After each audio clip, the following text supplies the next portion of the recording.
Lahore open पोलो championship दीन पोलो ने जीत ली। Final में diamond paints को 6-3 से शिकस्त हुई। लाहौर पोलो क्लब के ज़ेरे एहतमाम कोका कोला लाहौर ओपन पोलो चैंपियनशिप सन 2022 का फाइनल एफजी दीन पोलो ने जीत लिया। फाइनल में दिलचस्प मुकाबले के बाद एफजी दीन पोलो ने डायमंड पेंट्स शेखू स्टील की टीम को 6-3 से शिकस्त दी। इस मौका पर कोका कोला के COO मोहम्मद अली खान और सेंचुरी वेंचर्स के ऑफिशियल्स, लाहौर पोलो क्लब के सदर उमर सादिक, एग्जीक्यूटिव कमेटी के मेंबरान और तमाशाइयों की फैमिलीज की एक बहुत बड़ी तादाद मौजूद थी। डायमंड पेंट्स शेखू स्टील और एफजी दीन पोलो के दरमियान फाइनल काफ़ी ज़बरदस्त रहा।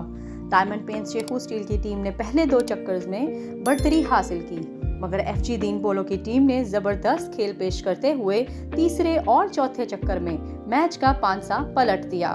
एफजी दीन पोलो की तरफ से थॉमस मरीनो ने 5 जबकि राफे शेख ने 1 गोल स्कोर किया।